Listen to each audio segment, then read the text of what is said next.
Hello and welcome. Today's rather lengthy screencast is going to be about delivery. I do have a separate video that goes on the technical aspects of how to complete your delivery, while this lecture is more of the theoretical background about why those different elements are necessary. So if you're looking for textbook information on the different aspects of delivery, this is your lecture. If you are looking for actual how-tos for a virtual environment, you will have to look up my delivery techniques video. So, for our lecture today, what we're going to start off with would be a general discussion on public speaking apprehension. Most humans do have some form or some level of public speaking apprehension. Now, there used to be communication anxiety and public speaking anxiety, and then communication apprehension and all of this, but it's kind of been encapsulated in one single concept of public speaking apprehension, which is the general situation of nervousness or discomfort that we experience before having to deliver a presentation face to face or in a virtual environment. Each of us will experience public speaking apprehension to a different level or degree. Some of us might just get an adrenaline boost and be ready to go, while the rest of us might be lying in the floor of the bathroom wishing it would just end. But regardless of what degree you experience public speaking apprehension to be, there are three different stages of it.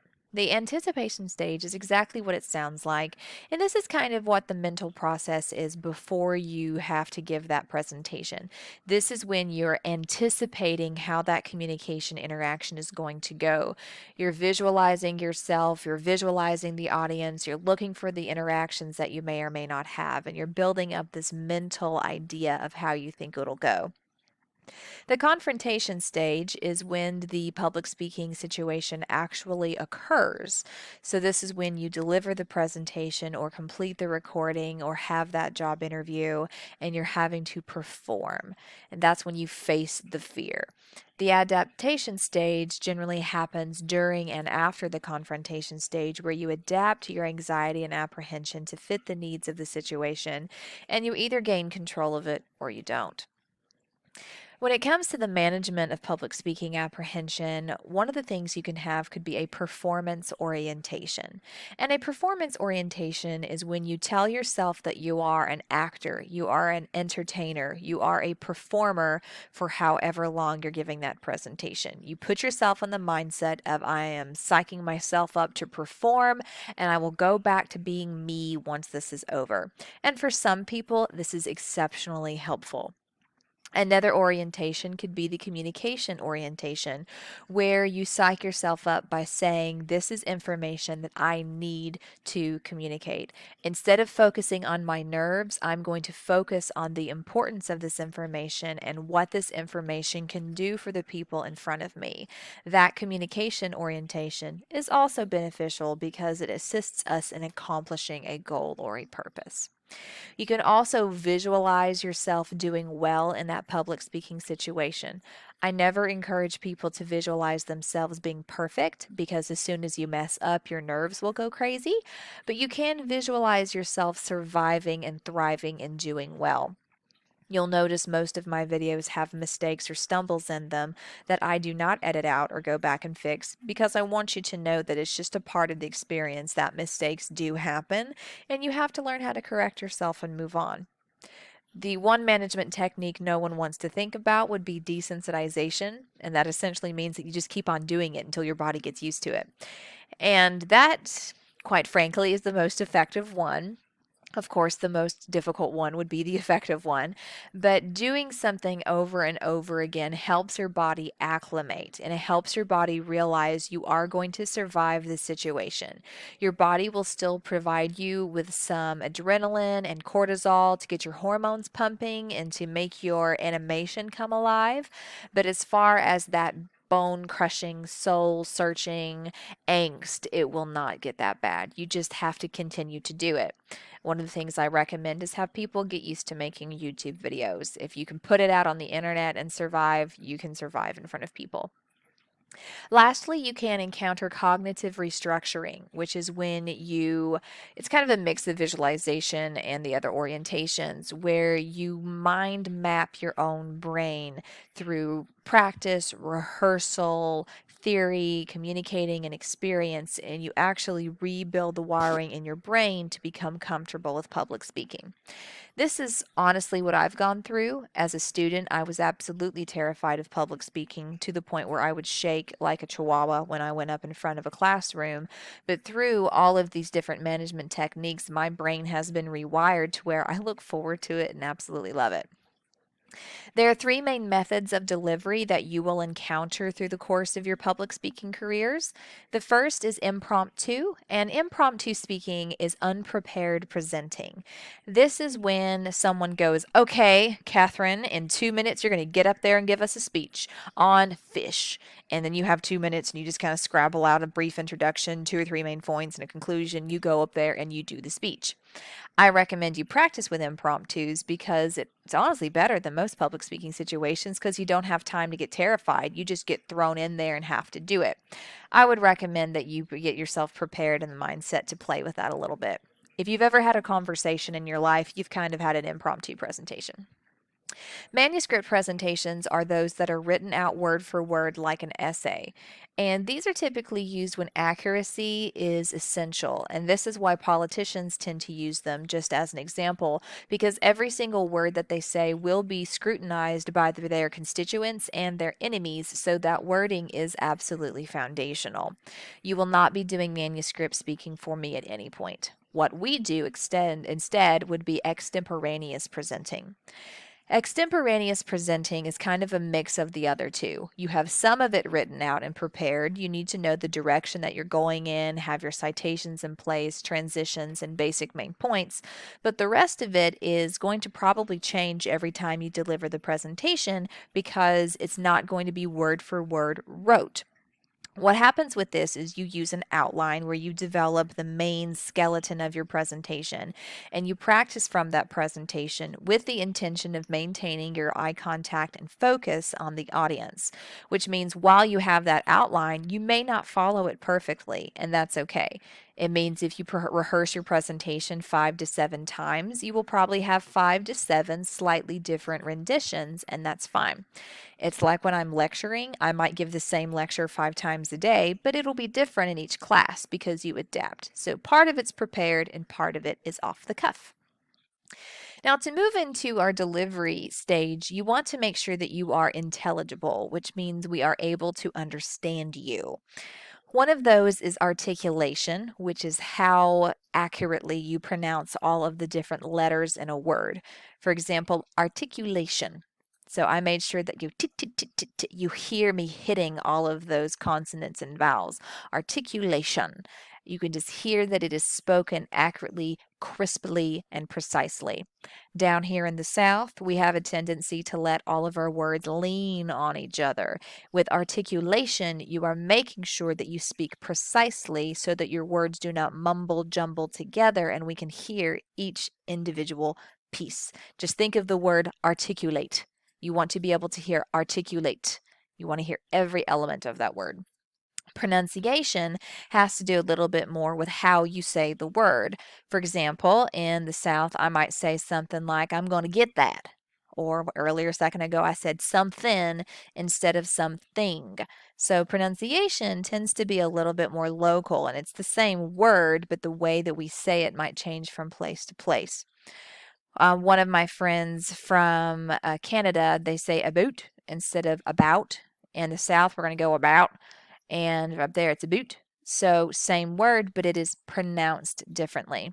Lastly, that ties in a little bit to accent, and this is more cultural and influential. This is a social construct of how the way you have learned a language influences the way that you speak it. I advise, regardless of your cultural background, that you work on articulation and local pronunciation so that we understand you the best. One of my most perfect examples of this would be I had a friend from the north that was tutoring a student down here in the south, and they were telling the student, "Where did you find your advertisements?" Student went, "What? Where did you find your advertisements?" "What?" And I leaned over and went, "Advertisements." Oh, okay. So being aware of the accent and how that impacts everything else is going to be crucial. When it comes to vocal expression, there are multiple different elements to be aware of here. First would be pitch. Pitch is how high or how low your voice is going to be. Some of us, you can just hear it, are naturally gifted with low, warm, silky voices. This is why we love speakers like Morgan Freeman. They can just narrate everything. James Earl Jones, we could just listen to them for hours because their voices are beautiful. And then some of us are kind of squeaky and up here, and that's the pitch. And the thing is that you should know what your natural pitch is and then be able to change it and modulate it based off of what is appropriate for your presentation. When I'm speaking, especially for recordings, I do not monotone. And monotone means that you stay in the same type of delivery for the entire presentation, and that will put all of us to sleep. So, pitch is when you kind of change it up. So, this is exciting. So, I'm up here. And then if it's serious or sad, I'm going to drop it down. Rate is how fast or how slow you deliver your presentation. I prefer for you all to speak at a pretty good clip. It needs to always be moving so that it doesn't bog down. But your rate can and should change based off of what you are emphasizing. If you're talking about something that's very important, that's specific and crucial for us to understand, you should probably slow down the rate to give us a chance to absorb your information. I very much encourage this for those of you who intend to begin your presentation with a question. A very often mistake is that people will go, okay, how many of you have ever eaten food? Okay, cool. And then they move right on through too quickly. If you are going to ask a question, you need to slow it down to make sure that we have a chance to absorb it. And then here's a point we'll get to in a minute. Pause afterwards to let us think about it. Volume is how loud or how soft your voice is. When presenting or recording, you should be pushing a little bit louder than a normal conversational tone. Typically, I have a sore throat at the end of a day of recording because I've been pushing, I've been having this vocalizing, working on articulation, and it really tires out your vocal cords. I don't want you to whisper to me, and I don't want you to shout either. Please. But you have to have that professional projected tone because it makes you sound like you know what you're doing. And it also is easy to hear and makes it more interesting to understand. But again, change it up. All of these are elements that you should be in control of and should be able to modulate and critique and change based off of the needs of your presentation. None of these should remain static or the same for an entire video. Pace has to do with more along the lines of the pace of information that you give us. You'll notice that I tend to have a lilt up at the end of my voice, out of it, that pitch change at the end of a sentence whenever I want you to think about something. And then I might slow it up and I might speed it up, and whatever it is, I'm changing how much information I'm giving you in a short period of time. Pauses, please use them. Pauses are wonderful. Pauses should be used for emphasis. Do you hear the difference in that? If I just said this, pauses should be used for emphasis. Pauses should be used for emphasis. Do you hear the difference? Note that I asked you a question and then paused for a second. You don't have to pause too long. Do you hear how I'm using pauses to change my pace? Again, my rate is how fast or how slow, and my pace is kind of where I have the breaks and the stopping points in between phrases, words, or sentences. Your pauses can help you use vocal punctuation. It helps your audience understand something that is important. Have you noticed how I've dropped my pitch, I have dropped my rate, and I have dropped my volume while explaining pauses and pace? That's just how you change something up. I'm done, so I'm moving on. The next thing you want to be aware of would be your appearance. Especially in a virtual environment, you have a lot of control over that virtual environment, so it should be something that is professional. I encourage you all to evaluate the context that you're presenting in, who is going to be viewing you, and what the purpose of that communication is. The context of the communication could be, is it a public speaking class, or is it a job interview, or are you just hanging out with your buds virtually because of COVID? Whatever it is, what is the context of your situation? Are you recording from work, from home? Where are you at? Who's watching you? Are these instructors? Are these evaluators, people who are going to be judging you? Are these your classmates? Is this a potential job interview, employer, or your colleagues? Who's watching you? Because that should change your behavior. Purpose, why are you doing the thing? Why are you recording this presentation or presenting live or practicing your interviewing skills? All of those should go into the context of your background and of you. Be aware of and consider your appearance. I have so many recordings where people will give me presentations where they don't even have a shirt on, or they're in their pajamas, or they haven't showered in a week, and there's no attempt to make themselves look presentable because they're just getting an assignment out of the way. Now, as much as I can understand and empathize with you, you are still responsible for having a professional appearance in any recording or any presentation. So deal with it and look like a professional whenever you do a recording. Wear the button-up shirt, have clean hair. If you are the type of person that likes makeup, wear makeup. If you're not, don't. But whatever it is, you have to be aware of and consider your audience because you are graded on the quality of your appearance. If you have a very noisy, echoey room, maybe record somewhere else. If there's no lighting, probably you're going to have to find an option. We have to see you and you have to look like you know what you're doing. In my other video, I discuss poise and posture. This means how do you hold yourself while you're presenting? If you've noticed in my little headshot over here in the corner, I'm sitting in a relaxed posture in my chair, but I'm not swinging my chair back and forth. I'm not spinning. I'm not tapping a foot. I don't have my hands going like I'm listening to music over here. I'm making sure that I am poised and have strong posture. So while I am still connecting and gesturing, I am not distracting or showing nerves. As best you can, be conversational.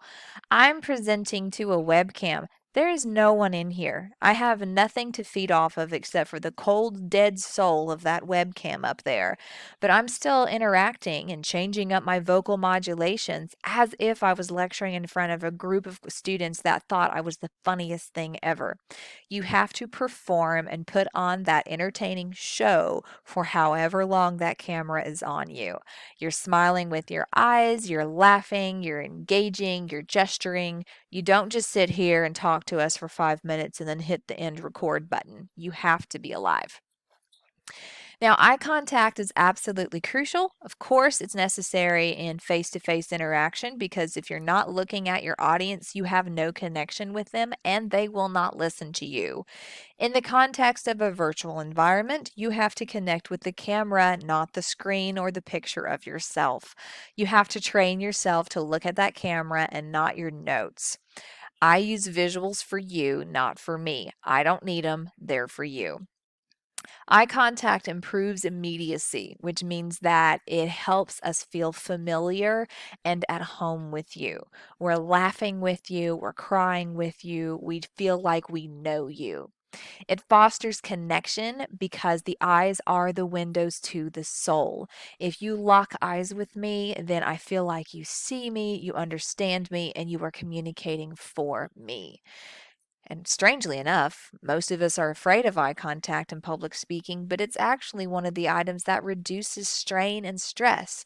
Because when you look into an audience and they are engaged with you, you go, oh my gosh, I'm doing a good job. And your body just goes, wah, and lets go of that cortisol stress hormone. So connection is actually more comforting than being separated. If you think about it, let's say that I give a whole speech or recording like this, and I never look at you and never know what you think about me. That's terrifying because I have felt distant and cut off from you. Eye contact makes you bond and reduces your stress. Another category to think about is something known as kinesics. And kinesics is an area in nonverbal communication that deals with movement, gestures, and facial expressions. Now, my other video goes into more detail about how to do all three of these more effectively. So I'm just going to give you the theory background, which is you are going to be more interesting as a human being if you have movement. Controlled, practiced movement. If you just sit still and you're just a lump in a seat with no movement for however long your speech is, you will be boring and we will not connect with you. If you're in a face-to-face interaction and you just stand behind a podium and read to us, you are not interesting. Movement, gestures, and facial expressions show confidence, preparation, and comfort. And even if you are uncomfortable, unprepared, and not confident, still act like you are, and you'll get there. As best you can, be prepared for whatever situation you're going to be in. If you give yourself enough time to prepare adequately, it will reduce communication apprehension. Practice your presentation enough to be comfortable with it. I recommend 5 to 7 times at least, so that you don't want it memorized, but you want it to be familiar. Having a speech outline is truthfully going to help you because your information is there, it's prepared, it's prepared, you know that you've got it if you lose your place. If you're going to use a presentation aid like a PowerPoint or a different type of visual, make sure that you've actually practiced with it before you go to that communication situation. If you are going to be in a classroom or hallway or lecture hall, you need to get there early enough to click through your presentation and make sure that your aids work. I had someone who developed a beautiful poster for class but didn't realize that they had nowhere to put it. And so they tried balancing it on the whiteboard at the front of class, and then it fell down in the middle of the speech, which was really embarrassing for that person. Another person expected me to provide them with a presentation clicker, dry erase markers, and I can't remember what else, but since it was a speech day, all I had with me was my tablet to do the grading on a rubric. So if you are requiring extra materials, you need to provide them, or you need to make sure that they're there and you need to practice with them. A note here, as I mentioned earlier, is that presentation aids are for your audience. They are not for you. They are not a crutch that gets you through the communication interaction. I don't need this PowerPoint. This is to help you so that you can take stronger notes and know how to organize your thoughts.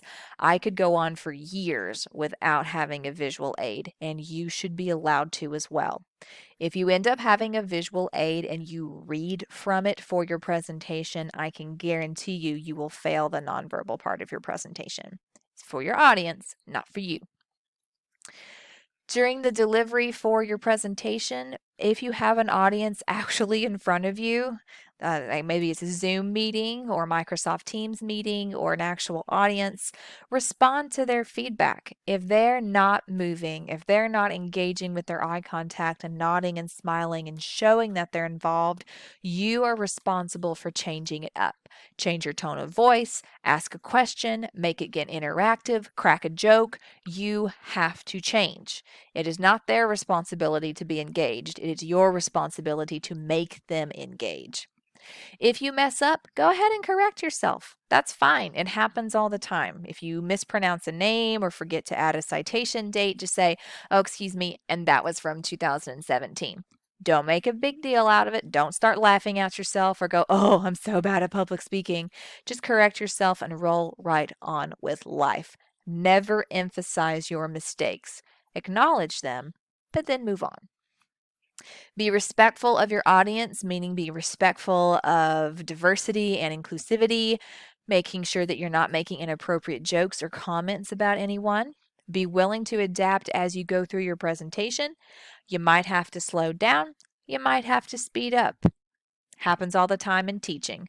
I'll be clicking along thinking I'm doing the correct pace, but I might go too fast or too slow. I know that I go quickly through these screencasts, but I do that because you have the ability to hit the pause button and catch up. So in live interactions, you don't have that ability. As best you can, folks, get ready for a virtual environment. At the time of this recording, this is when COVID was first rearing its ugly head. And it is worth knowing that virtual communications will probably be a new normal for us. So you have to get used to them whether or not they are your comfort zone or your first choice. Learn to love that webcam, learn how to prepare that gorgeous delivery, and find a way to communicate just as powerfully through a screen as you would in a typical conversation. Now, email me with any questions or concerns. Thank you so much for listening.